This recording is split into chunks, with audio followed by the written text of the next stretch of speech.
Hey guys, my name is Modi and you are welcome to Modi Speaks. Guys, some people think that we are completely stupid. They really think that we are just gullible and easy to deceive. Some of these religion of cancer practitioners are totally unaware that we have seen the handwriting on the wall, okay? They are not aware that we have done the research and that we know more than they think we do. Also, another group of these religion of cancer practitioners are aware that the West is really waking up and taking a stand against the annihilation of their homeland. These particular sets are totally scared that people are really unearthing their agenda. The silent invasion of the West by the so-called newcomers, okay? These guys are uncomfortable that Westerners are not only actually realizing what is going on, but they are beginning to fight back. People are actually doing research about the religion. People are actually diving in and digging deep to find out what is really going on. Now, these guys have now generated a new narrative. They have come to brainwash us to claim to be what they are not, and then to claim that their religious practices is in fact something that it is not. So today, guys, we're going to be listening to this Muslim guy teach us about what Sharia law really is. We're going to watch him give us the inside scoop on what Sharia actually means. And then we're going to know if he is still playing the game of Takiya on us or if he is actually telling us factual information. Let's watch. What the hell is Sharia law? It's the new boogeyman all over the media. On X, YouTube, Instagram, anywhere you go, you hear Sharia law this, Sharia law that. But when you ask a non-Muslim to define it, they have no idea what they're talking about. So in this video, I'm going to educate you on Sharia law, and we're going to get straight to it. Is there Sharia law in America? Absolutely there is. But what is it? Sharia law is the moral, ethical, and spiritual framework taught to us by the Quran and the Prophet, but is a personal practice. It is not some type of legal governing constitution that we are trying to impose on non-Muslims. You know, part of Sharia law is that a Muslim follows the law of the land in which they live in. So as an American Muslim, I must follow the law of America, follow the American Constitution. This is part of Sharia law because this is not a Muslim nation. So how do I practice Sharia law? I pray 5 times a day. I give charity. I fast during Ramadan. It guides me in business dealings and contracts, in divorce. What is the rights of the mother, the father, the child? In death, what are the Islamic laws of inheritance? How much does a son get? How much does a daughter get? This is Sharia law, and it has absolutely no effect on your life as a non-Muslim. So what are you afraid of? There is nothing about Sharia law that affects you as a non-Muslim. The concept of Sharia law is no different than a Christian following the Bible or a Jew following the Torah. It's religious practice, personal religious practice. But you're so afraid of Islam because of propaganda. Because if you opened the Quran and read it and actually understood how to interpret the Quran, you'd see nothing wrong with it because all it does is guide Muslims how to become good people. There's a saying in Islam, you're either my brother in faith or my equal in humanity. And there's nothing more to it. When you hear our Muslim politicians say, there's no Sharia law in America, what they're trying to say is there is no Islamic law that we are trying to impose on non-Muslims. Sharia law is a personal practice in our own homes, for ourselves, for our own guidance, to make us better people. And the next time you hear the phrase ban Sharia law, which is nothing more than a phrase coded to attack Muslims, send them this video. What a liar. What a lying human being. First of all, guys, there is no Sharia law in America. There isn't. And if Americans are wise, they will keep it that way. Sharia law can never be a personal practice. It is not something you decide to do for yourself because you feel like it, and you decide not to do because you don't feel like it. It is a law that you must abide by as long as it has been established in a place. If it gets codified into law, you have no choice but to respect and follow it. So it is extremely disingenuous and deceptive to even suggest that Sharia law is a personal practice. Tell that to the hundreds of thousands of individuals who have lost their lives under Sharia law governed countries, okay? Tell that to people like the 21-year-old Christian girl, Deborah Samuels, in Nigeria, who was set ablaze by a group of Muslim fanatics right in her university campus for so-called blasphemy. Deborah Samuels was just 21 years old and she was a Christian, and she was a student of Shehu Shagari College of Education in Sokoto, Nigeria. Okay, the allegation made against her was that Deborah Samuels posted a voice message in a class WhatsApp group asking classmates to stop sharing irrelevant religious content and then to focus on academic discussions. In the message, she reportedly said, "Jesus Christ is the greatest. He helped me pass my exams. Now, this was interpreted by some of the Muslim students as an insult to their Prophet Muhammad. For that, she was chased down the school and brutally stoned to death, and her body was set on fire by a mob of Muslim students. I witnessed this, guys, in 2021. Everybody saw this happen in Nigeria.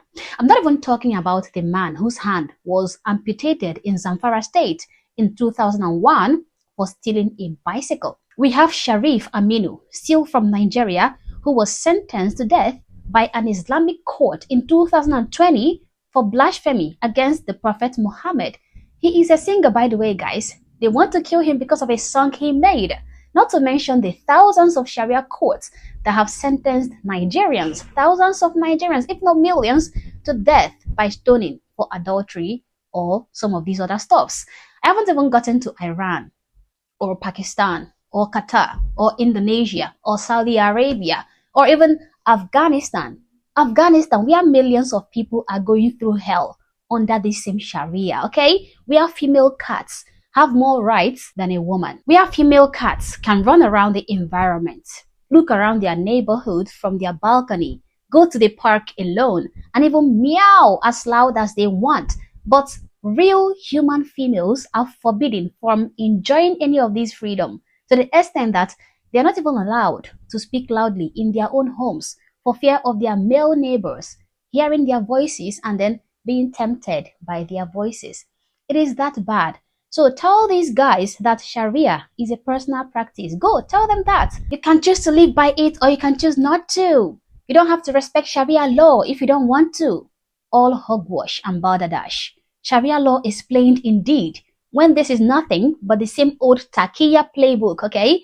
Deception, pretending to be an explanation, trying to gaslight everyday Americans or people in the West into swallowing a system that is the polar opposite of their founding fathers' vision. We are talking oppression, guys, inequality, and a theocratic hammer that crushes freedom under the guise of personal practice. He says that Sharia is just like Christians following the Bible or just like Jews following the Torah, harmless guidance on prayer, charity, fasting. It doesn't affect non-Muslims, he insists. Almost convincing enough if you haven't cracked open a history book or even seen the headlines from Tehran to Taliban tough.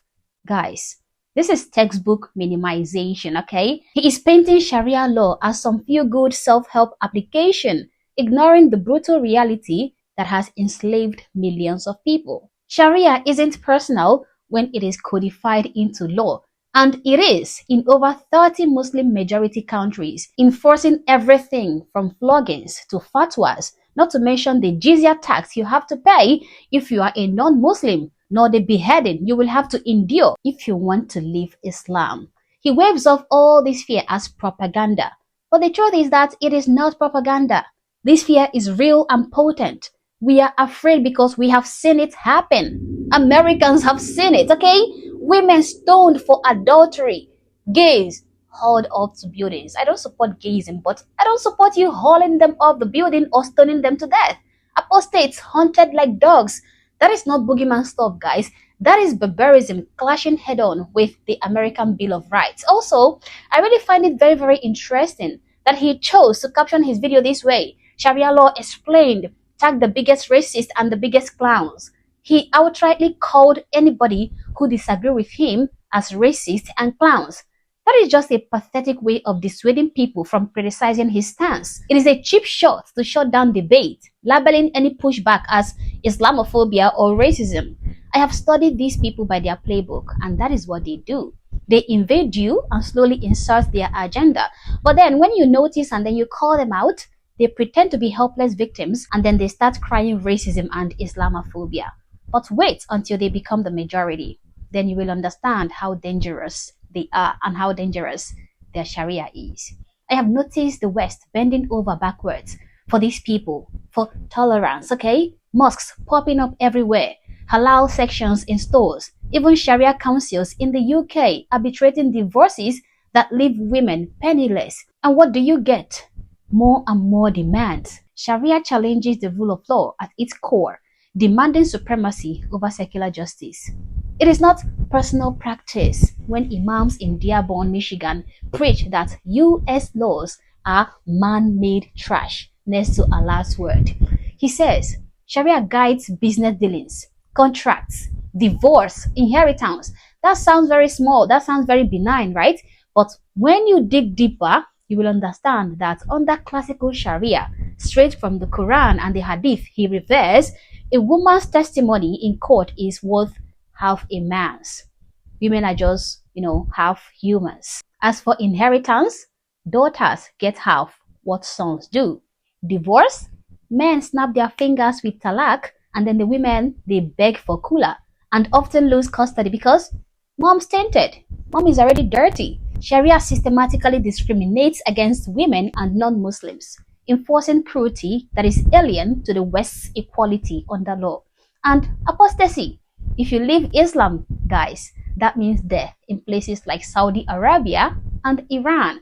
Even in America today, the land of the free, you have got honor killings in the shadows, female genital mutilation smuggled in from Somalia, and no-go zones in Europe where cops fear to go to.